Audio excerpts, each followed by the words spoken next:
Hello. So now we're going to work an example using Bernoulli's equation. So here's our setup. We have a tank. The water level is at a value of H, how deep it is. It drains through this small hole to the atmosphere.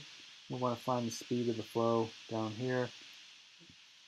Irrotational frictionless flow, hence Bernoulli's is appropriate. And we will assume that the water level in the tank is at a constant depth of H. So here's how we would solve this problem. First, we would recall that there'll be some kind of streamline like that, a little bit exaggerated there. So this will be point 1 on the streamline, and our exit's going to be point 2. And we're after the velocity right here at point 2. Yeah, speed of flow, velocity. What do we know on this? This is a free surface, so we know that the pressure here is 0 gauge. And this is discharging to the atmosphere, we're told that. So the pressure at point 2 is also 0 gauge, at least once it gets into the atmosphere. So now let's just apply Bernoulli's equation from 1 to 2. So P1 over gamma plus Z1 plus V1 squared over 2G is equal to P2 over gamma plus Z2 plus V2 squared over 2G. That's Bernoulli's equation. We know that P1 equals P2 equals 0 in our case. We get to pick the values of Z1 and Z2, so we're going to set Z2 equal to 0. We're down here. Therefore, Z1 equals capital H. So let's make the substitutions. That zeroes out, that zeroes out, that zeroes out. So we have H plus V1 squared over 2G equals V2 squared over 2G. And we observe that V1 is essentially 0. The water here on the free surface doesn't have very much velocity, and it has to start to accelerate along this streamline. So the fluid's in motion, but relative to the free surface, it's negligible. So we have a small number. We're squaring it, which makes it smaller still. Then we're dividing by basically 20. So this term essentially vanishes. So we have left is H equals V2 squared over 2G, and so we'll solve for V2. So V2 is equal to 2G times H, and we take the square root. And that's a pretty classic example of applying Bernoulli's equation. Now if we need the size of the hole, we can multiply by the area, and we can actually get flow rates. Now later on, we're going to see this again in pipelines, and the main difference is going to be we'll still have that tank, so we have a pipeline along here, and we'll have energy losses in the pipeline. But again, the equation will look, or the setup's going to look very much the same. All right, that's a pretty simple example. Let's look at a different variable. Same setup, only the velocity in the outlet pipe from the reservoir is 16 feet per second with H equal to 15 feet. What is the pressure? It's the pressure at the pipe inlet. So let's go ahead and sketch the system. It's almost the same as that one I just drew. So here we have this pipe. We're told the velocity right here is 16 feet per second. the operating head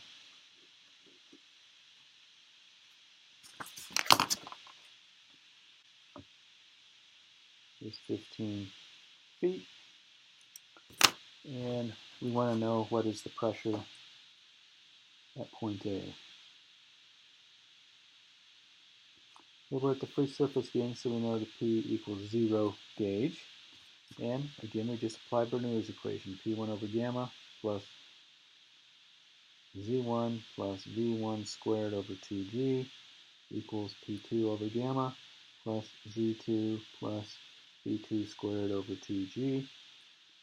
We just follow that same streamline again. So here's point 1, here's point 2.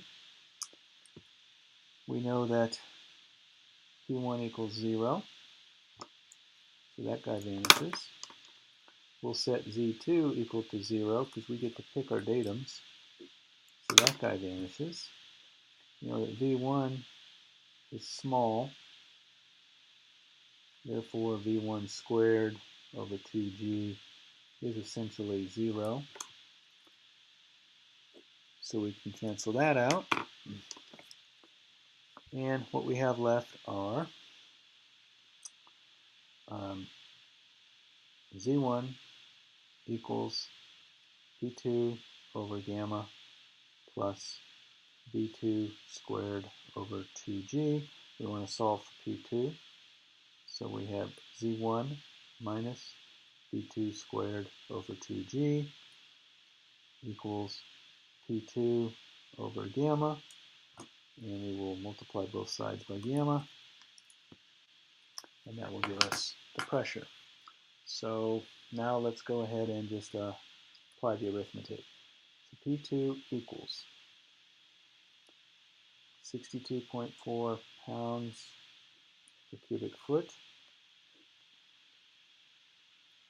15 feet minus 16 feet per second quantity squared divided by 2 times 32.2 feet per second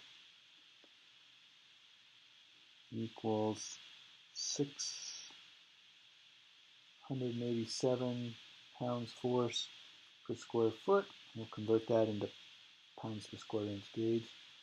687 pounds per square foot times 1 foot squared is 144 inches squared equals 4.7 psi, and this is gauge. That again is yet another simple application of Bernoulli's equation, and it wouldn't be difficult to put this in terms of depth and velocity to make this reusable for other numerical conditions.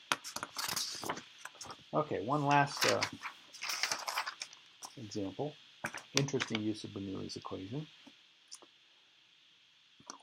We're going to have a fountain, kind of like the ones in front of the Bellagio. So it shoots vertically upward. Velocity at the nozzle is 20 feet per second. Assume irrotational flow. How high will the fountain go? So here's our nozzle. Water is squirting up like this. Then it falls back on itself. And we want to know what this height is. So we'll call that point 1. And we're going to call right at the top point number 2. And we'll directly apply Bernoulli's equation. So we have P1 over gamma plus Z1 plus V1 squared over 2G equals P2 over gamma plus Z2 plus V2 squared over 2G. P2 is 0, it's atmospheric. And I'm going to tell you that P1 is at atmospheric also. Now P1 is a jet. Let's go ahead and throw our eyeball here real close, and let's look at a jet. So here's the jet of water. This dimension is not very big. We know that P is equal to 0 right at the edge of the jet. There's no vertical variation, so we're moving inward, and because there's not much distance there, the pressure inside the jet is normally assumed to be atmospheric. And only when these things start to get really big is there going to be a substantial non-zero pressure in there. So jets exiting the atmosphere, we almost always take the pressure as 0. Okay, so with the two pressures set to 0 gauge, those vanish. Z1 we will set as our datum, so that will vanish. At the top of it, so this water is going up, but it's going slower and slower and slower and slower and slower and slower and slower, and it hits 0, and then it starts down. So right at the top, V2 is about 0. We're at the top of the jet. So all we have left is V1 squared over 2G equals Z2. Go ahead and we can substitute the numerical values in. So 20 feet per second squared over 2 times 32.2 feet per second squared equals, so 20 squared is 400, 2 times 32 is 60, 6 times 60 times 6 is 360, so somewhere around 6 feet, and actually when we put it in the calculator we get 6.21 feet of rise. That's a little intuitively deceptive because it seems like 20 feet a second it should get higher, but at least according to Bernoulli's equation, as I've applied it here, it does not. Okay, so that concludes the Bernoulli examples, and also concludes this section. And next set of videos for the next topic is going to be on pretty sure velocity measurement. So I will go ahead and edit and render and get this one posted.